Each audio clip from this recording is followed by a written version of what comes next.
So, hello friends, I am Dr. Himanshu Sharma. I am teaching the subject of machine learning. Our today's topic is decision tree algorithm. So, this is a tree. So, let us introduce what are decision trees. Uh, Decision trees are used for classification in machine learning process. So, classification is a two-step process, learning step and prediction step in machine learning. In the learning step, the model is developed based on given training data. In the prediction step, the model is used to predict the response for given data. Decision tree is one of the easiest and popular classification algorithm to understand and interpret.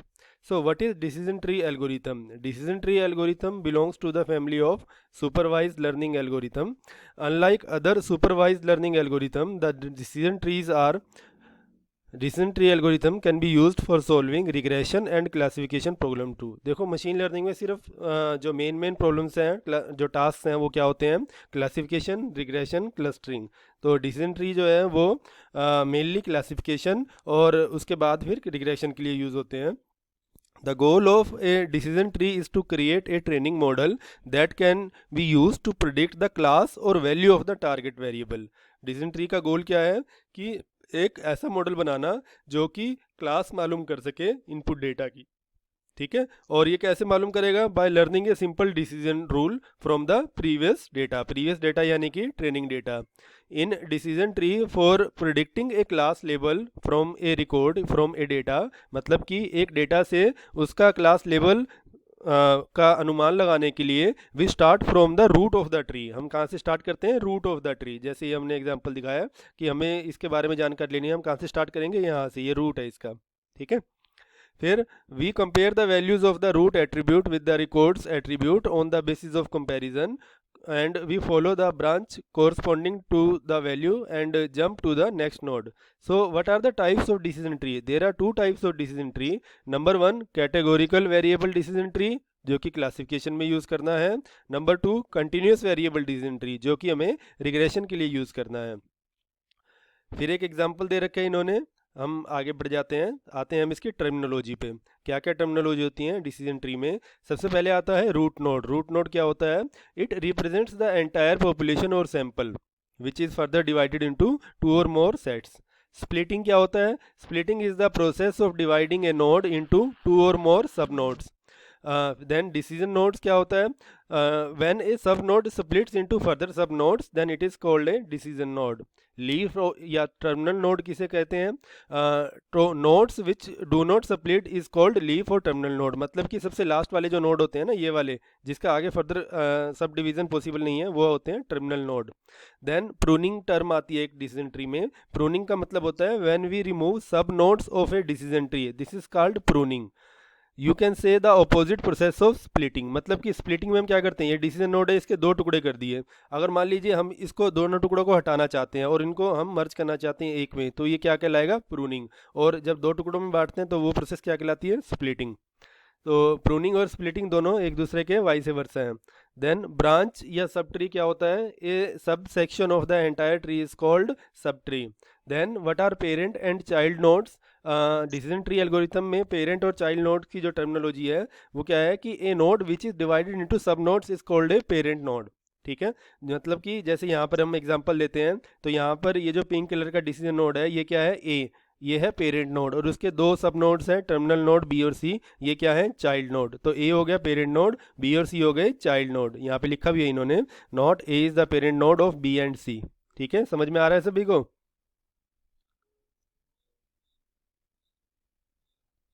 Now, decision tree classify the examples by sorting them down the tree from the root to some leaf terminal node. Decision tree में क्या करना होता है? हमें root node से terminal node तक आना होता है. ठीक है, each node in the tree acts as a test case for some attribute. हर नोड जो है इसके अंदर एक टेस्ट केस की तरह एक्ट करता है. सो एज्यूम्शंस क्या है इसमें? जो एज्यूम्शंस हैं, एज्यूम्शन क्या क्या है इसके अंदर? Below are the sum of the assumption we make while using decision tree. In the beginning the whole training set is considered as the root. Starting में हम क्या करते हैं, जो सबसे शुरू में स्टार्टिंग में जो डेटा है हम उसको क्या मान लेते हैं कि ये रूट नोड है. फिर उसके बाद the feature values are preferred to be categorical, हम ये मानते हैं कि फीचर वैल्यूज़ जो हैं वो कैटेगरीज में होनी चाहिए. If the values are continuous then they are discretized prior to the building to the model, हम उनको क्या करते हैं, अलग अलग टुकड़ों में बांट लेते हैं. Then records are distributed recursively on the basis of attribute values. orders to order to placing attributes as root or internal node of the tree is done by using some statistical approach. Then decision tree क्या करते हैं, एक minute hold. Now we will see after the assumptions we will see how do decision tree works. Decision tree कैसे काम करता है, algorithm के base पे काम करता है. जो कुछ एल्गोरिथम है, पॉपुलर एल्गोरिथम है इसकी, ID3 एक्सटेंशन ऑफ D3. देखो, the decision of making strategically split heavily affects A trees accuracy, मतलब कि आप किस तरह से स्प्लिट कर रहे हैं ये ट्री की एक्यूरेसी को इफेक्ट करता है. The decision criteria are different for classification and regression tree. जो डिसीजन क्राइटेरिया जो है क्लासिफिकेशन के लिए वो अलग होगा, रिग्रेशन के लिए अलग होगा. Decision tree use multiple algorithm to decide to split a node into 2 और मोर सब नोड्स, मतलब कि डिसीजन ट्री जो है उसमें मल्टीपल एल्गोरिथम यूज होती हैं एक नोड को 2 या 2 से ज़्यादा नोड में स्प्लिट करने के लिए. वो कौन कौन सी एल्गोरिथम है, सबसे पहली है ID3 एल्गोरिथम, फिर उसके बाद नेक्स्ट है C4.5 एल्गोरिथम, फिर उसके बाद है CART algorithm, classification and regression tree. C for classification, A for and, R for regression, T for tree. Then CHAID chi square automatic interaction detection. ये क्या है हमारे पास, CHAID चाई स्क्वायर टेस्ट होता है एक स्टैटिस्टिक्स में, जो कि डेटा को एक्यूरेसी को टेस्ट करने के लिए यूज़ किया जाता है. Interaction detection algorithm. Then MARS algorithm, multivariate adaptive regression splines, ये भी एल्गोरिथम है. अब इनमें जो सबसे पॉपुलर एल्गोरिथम है वो है हमारे पास ID3 एल्गोरिथम. ID3 एल्गोरिथम में क्या होता है, it begins with the original set S of the root node. सबसे पहले हम एक रूट नोड से स्टार्ट करते हैं जिसको कि हम S से डिनोट कर रहे हैं. On each iteration of the algorithm it iterates through the very unused attribute of the set S and calculates entropy and information gain. अब हम क्या करते हैं, सबसे पहले हमारे पास रूट नोड आ गया यानी डेटा आ गया ओरिजिनल, उस पर हम क्या अप्लाई करेंगे, उसकी एंट्रोपी निकालेंगे और उसका इन्फॉर्मेशन गेन निकालेंगे. Then it selects the attribute which has smallest entropy, मतलब कि जिसमें सबसे कम एंट्रोपी हो या सबसे ज़्यादा इन्फॉर्मेशन गेन हो, हमें वो वाला एट्रीब्यूट सेलेक्ट करना है. The set S is then split by the selected attribute to produce a subset of the data. फिर हम इस सेट को यूज़ करते हैं दूसरे सब डेटा को सबसेट को निकालने के लिए. The algorithm continue to recur on each subset. अब हम क्या करेंगे, ये एल्गोरिथम को बार बार रिकर्सिवली अप्लाई करेंगे हर डेटा सेट पे, जिसमें कि हमें एट्रीब्यूट्स जो हैं जो नेक्स्ट पे सिलेक्ट नहीं किए गए हैं. एट्रीब्यूट सिलेक्शन क्या होता है, attribute selection, if the data set consist of N attributes then deciding which attribute to place at the root or at different level of the tree as internal nodes is complicated step. मतलब कि हमें जो मान लीजिए एक data set है उसके 25 attribute है, n=25 आ गया, तो अब हमें सेट निकालना है कि कौन सा एट्रीब्यूट 25 में से कौन सा एट्रीब्यूट जो है उसको हमें डिफरेंट लेवल पे लगाना है. मान लो एक एट्रीब्यूट के बेस पे दो नोड बन रहे हैं, सेकेंड एट्रीब्यूट के बेस पे 5 नोड बन रहे हैं. तो इस तरह से हम आगे बढ़ने की कोशिश करते हैं डिसीजन ट्री में. By just randomly selecting any node to be the root cannot solve the issue. हम randomly किसी को भी select कर लें any node को, तो ये कोई solution नहीं है. तो हमें क्या करना पड़ेगा, हमें जो है कुछ selected accuracy के साथ root को attributes को select करना पड़ेगा. तो वो क्या है हमारे पास, for solving this attribute selection problem researcher worked out and devised some solution. They suggest using some criteria. हमें उस पर criteria लगाना पड़ेगा कि हर एक डेटा का क्या क्या एंट्रोपी आ रही है, क्या इन्फॉर्मेशन गेन आ रहा है, क्या गिनी इंडेक्स आ रहा है, क्या गेन रेशियो है उसकी, रिडक्शन इन वेरिएंस कितना है और चाई स्क्वायर कितना है, चाई स्क्वायर टेस्ट की वैल्यू कितनी है. ठीक है, तो अब हम एक एक करके इन सारे पैरामीटर को स्टडी करेंगे. सबसे पहले हम आते हैं एंट्रोपी पे. एंट्रोपी क्या है, ये हमें बताता है कि इन्फॉर्मेशन के अंदर कितनी यूजफुल इन्फॉर्मेशन है. ये एक डायग्राम है एंट्रोपी का. एंट्रोपी की वैल्यू हो सकती है 0 से लेके 1 तक. उसको हम मैथमेटिकली या स्टैटिस्टिकली HX से डिनोट करते हैं और ये प्रोबेबिलिटी है डेटा की 0 से लेके 1 तक. So from the above graph, it is quite evident that entropy Hx is 0 when the probability is either 0 or 1. Entropy 0 रहेगी अगर probability 0 या 1 रहती है. The entropy is maximum when the probability is 0.5. probability ये probability है हमारी x axis पे, y axis पे entropy है. entropy maximum कब है? यहाँ पे, इस पॉइंट पे. और यहाँ पे क्या है वैल्यू probability की? 0.5. तो ID3 follow the rule a branch with an entropy of zero is a leaf node. हम यहाँ से क्या करते हैं कि हम इस रूल को अप्लाई करते हैं कि एक ऐसी ब्रांच जिसकी एंट्रोपी जीरो हो तो वो क्या कहलाएगा? Leaf node. And A branch with entropy more than zero needs further splitting. Leaf node मतलब कि एंड नोड. अगर मान लो किसी की एंट्रोपी जीरो हो गई तो मतलब वहाँ पे हमारा ट्री बनाना खत्म हो जाएगा. तो ये इसका फार्मूला है एंट्रोपी का. E S is equal to sigma I is running from 1 to c minus P I log two P I. तो ये एक एग्जांपल दिया गया है गोल्फ प्ले करने का. देन यहाँ पर इन्होंने एंट्रोपी कैलकुलेट करी है.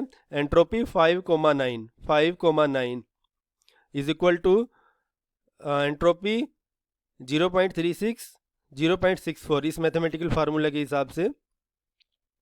तो ये आ गई एंट्रोपी की वैल्यू 0.94. तो mathematically the entropy for multiple attributes is represented as, multiple attributes में इन्होंने सीरीज दे दी है सी बिलोंग्स टू एक्स. तो ये मल्टीपल एट्रीब्यूट्स हैं 1 2 3. पहले क्या था? एक ही एट्रीब्यूट था, प्ले गोल्फ यस या नो. अब क्या हो गया? मल्टीपल प्ले गोल्फ के लिए मल्टीपल एट्रीब्यूट लगा दें कि सनी होना चाहिए एनवायरनमेंट, ओवरकास्ट क्या है, रेनी है. तो उसके बाद फिर एंट्रोपी का फार्मूला लगातार लगेगा इटरेटिवली. तो फिर वैल्यू आ गई 0.693 एंट्रोपी की. नेक्स्ट पैरामीटर है हमारे पास इंफॉर्मेशन गेन. इंफॉर्मेशन गेन क्या है? The information gain is a statistical property that measures how well a given attribute separates the training example. जैसे कि यहाँ पर प्लस के निशान ज़्यादा है, माइनस के कम है. यहाँ पे इक्वल इक्वल है, यहाँ पे इक्वल इक्वल है. यहाँ पर माइनस के निशान ज़्यादा है, प्लस के कम है. तो यहाँ पर क्या है? ज़्यादा इन्फॉर्मेशन मिल रही है ना कि पॉजिटिव है, पॉजिटिव होने की चांस ज़्यादा है. यहाँ पर कोई इन्फॉर्मेशन है ही नहीं, पता नहीं पॉजिटिव है पता नहीं नेगेटिव है. 1 2 3 4 5 निशान प्लस के हैं, 5 निशान माइनस के हैं. तो लो इन्फॉर्मेशन गेन है इसका. यहाँ पर इस केस में हाई इन्फॉर्मेशन गेन है. तो इन्फॉर्मेशन गेन क्या हो गया? Information gain is equal to entropy minus entropy T comma X. Play golf comma outlook. Play golf खेलना है, आउटलुक कैसा है? तो क्या करेंगे? जो प्ले गोल्फ की एंट्रोपी है माइनस प्ले गोल्फ और दूसरा एट्रीब्यूट भी कंसीडर कर लिया आउटलुक. दोनों की एंट्रोपी का जो है टोटल निकालेंगे. ये आ जाएगा 0.94. ऊपर हमने फर्स्ट केस में निकाला था सिंगल के केस में प्ले गोल्फ का, उससे ये हटा दिया हमने, घटा दिया उसमें से प्ले गोल्फ कोमा आउटलुक वाला. तो आ गया इन्फॉर्मेशन गेन 0.247. तो इन्फॉर्मेशन गेन का फार्मूला क्या है? In simpler way we can conclude that information gain is equal to entropy before minus entropy after. Then तीसरी जो टर्म आती है डिसीजन ट्री के अंदर वो है गिनी इंडेक्स.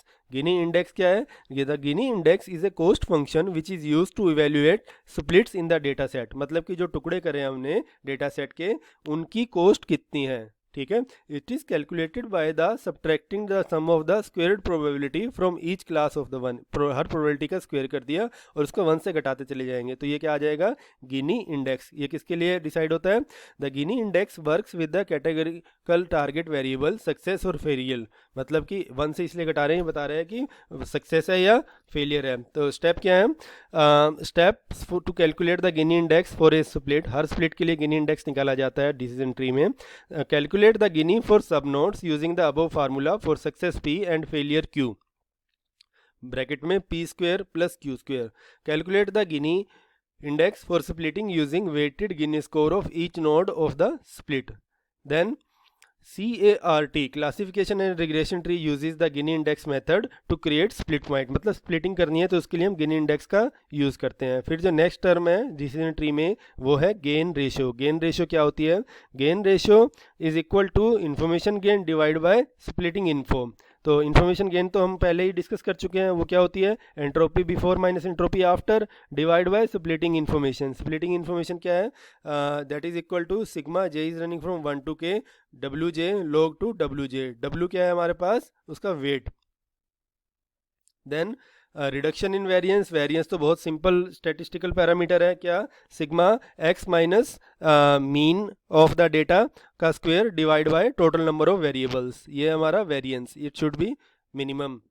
देन मैं नेक्स्ट टॉपिक यहाँ पर चाई स्क्वायर को लूँगा, वेरिएंस को कैलकुलेट करने को स्टेप नहीं है, there are no need to discuss because it is very easy topic. Now we are coming to the chi square test. Chi square test क्या होता है, ये फार्मूला है इसका चाई स्क्वायर टेस्ट का निकालने का। Chi square is equal to sigma observed value minus expected value का square divide by expected value.